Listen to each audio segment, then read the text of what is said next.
ICC কি বেহায়াপনা এবং নোংরামির চূড়ান্ত পর্যায়ে পৌঁছে গেছে? নইলে তারা কিভাবে বলে যে বাংলাদেশ যদি ভারতে বিশ্বকাপ খেলতে যায় তাহলে সম্ভাব্য 3টা ইস্যুতে নিরাপত্তা ঝুঁকি কিংবা শঙ্কা তৈরি হতে পারে, যার একটা হচ্ছে মুস্তাফিজ যদি দলে থাকে। আমার কথাটা ইতিমধ্যে ঘটনা আপনারা জেনে গেছেন। যুব এবং ক্রীড়া মন্ত্রণালয়ের সম্মানিত উপদেষ্টা আসিফ নজরুল গণমাধ্যমে অফিসিয়ালি বলেছেন, শুধু এটাই বলে থামেননি তিনি পুরো ঘটনাকে উদ্ভট এবং অযৌক্তিক বলেছেন। একই সঙ্গে বলেছেন এই যে আইসিসির পাঠানো চিঠি সেটা তিনি গণমাধ্যমে দিয়ে দেবেন, প্লিজ গণমাধ্যমে দিয়ে দেন। বাংলাদেশের মানুষ তো বটেই, পুরো দুনিয়ার পুরো ক্রিকেটিং ওয়ার্ল্ডের মানুষ দেখুক প্রতিষ্ঠান হিসেবে আইসিসি অ্যাকচুয়ালি অসভ্য এবং ইতর। এটাই হচ্ছে আমার ব্যবহার করা সর্বোচ্চ ভদ্র ভাষা, সরি ফর দ্যাট। বাকি দুটো ঘটনা কি কি? এক, মুস্তাফিজেরটা যেটা আগেই বলেছি। 2, যদি বাংলাদেশের সাপোর্টাররা বাংলাদেশের জার্সি পরে ভারতে ঘোরাফেরা করে, মাই ফুট, আমার দেশের দর্শক আমার দেশের জার্সি পরে ঘুরবে না, কি তোর জার্সি পরে ঘুরবে? নাম্বার 3, নির্বাচন যত এগিয়ে আসবে নিরাপত্তা ঝুঁকি কিংবা শঙ্কা তত বাড়বে। পলিটিক্যাল মোড়কটা বুঝতে পারছেন?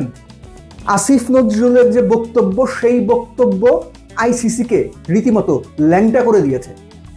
ল্যাংটার আবার বাটপারের ভয় কি? সো আইসিসির আসলে মান সম্মান বলতে কিছু নাই। আসিফ নজরুল যেগুলো বলেছেন এই কথাগুলো কোনো সুস্থ মস্তিষ্কে, কোনো খেলার সর্বোচ্চ প্রতিষ্ঠান, গ্লোবালের সর্বোচ্চ প্রতিষ্ঠান এভাবে বলতে পারে? এটা আপনি বিশ্বাস করেন? এটা জাস্ট অবিশ্বাস্য, যেটা আসিফ নজরুল নিজেও বলেছেন, উদ্ভট এবং অযৌক্তিক। তারা বলছে মুস্তাফিজ যদি বাংলাদেশের বিশ্বকাপ দলে থাকে এবং বাংলাদেশের বিশ্বকাপ খেলতে গেলে মুস্তাফিজের কারণে বাংলাদেশের ঝুঁকি বাড়বে। তোরা বসে আসিস কি জন্য? বাংলাদেশের নিরাপত্তা দেওয়ার জন্যই তো বসে আসিস নাকি? তোদের কাজ কি? মুস্তাফিজ দলে থাকবে নাকি সোহাগ গাজী দলে থাকবে নাকি অন্য কেউ দলে থাকবে, এটা বাংলাদেশ ডিসাইড করবে, বাংলাদেশ ক্রিকেট বোর্ড ডিসাইড করবে। আইসিসি কোন যুক্তিতে কিভাবে এগুলো বলে যে মুস্তাফিজ দলে থাকলে নিরাপত্তা ঝুঁকি বাড়বে? সাপোর্টারদের ড্রেস পরে ঘোরার ব্যাপার। আপনি চিন্তা করেন কতটুকু অসভ্য হইলে, কতটুকু নোংরা হইলে, কতটুকু ইতর হইলে যে বাংলাদেশের সাপোর্টাররা ভারতে গিয়ে যদি বাংলাদেশের জার্সি পরে ঘুরে বেড়ায় তাহলে নিরাপত্তা ঝুঁকি তৈরি হবে। অর্থাৎ বাংলাদেশের জার্সিটাই যেন যত সমস্যার মূলে।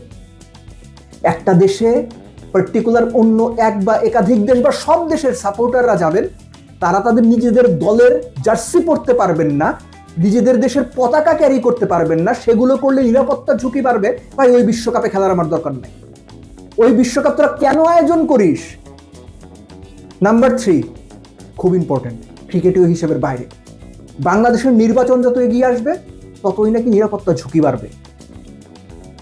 এই ঘটনাটাকে যে রাজনৈতিক রং দেওয়া হচ্ছে, রাজনৈতিক মোড়কে দেখা হচ্ছে, মুস্তাফিজকে আইপিএল থেকে সরিয়ে দেওয়া, বাংলাদেশ বিশ্বকাপে খেলতে ভারতে যাবে না, এই ইস্যুটা তৈরি হওয়া, এবং সর্বোপরি লাস্ট এসে আসিফ নজরুলের কথা অনুযায়ী আইসিসি যে বলেছে 3টা ব্যাপার, তার তৃতীয়টা, নির্বাচন যত এগিয়ে আসবে বাংলাদেশের নিরাপত্তা সংখ্যা তত বাড়বে। পুরোটার মধ্যে আপনি একটা গ্লোবাল পলিটিক্স কিংবা বাংলাদেশের ইলেকশন কেন্দ্রিক কিংবা ভারত বাংলাদেশ সম্পর্কের রাজনৈতিক মেরুকরণ কেন্দ্রিক কোনো ইঙ্গিত আপনি পান না, কোনো গন্ধ আপনি পান না। যদি না বুঝেন, যদি গন্ধ না পান, তাইলে ভাই আপনি পৃথিবীতে নতুন, সিরিয়াসলি পৃথিবীতে নতুন। আমি মুস্তাফিজেরটা, দর্শকের জার্সি পরাটা একভাবে দেখলাম, কিন্তু রাজনীতির প্রসঙ্গ কেন আসবে? বাংলাদেশের নির্বাচনের সঙ্গে আইসিসি, বিশ্বকাপ, ভারত এদের সম্পর্ক কি? নির্বাচন বাংলাদেশে হবে, বাংলাদেশের মানুষ ভোট দেবে, দ্যাটস ইট।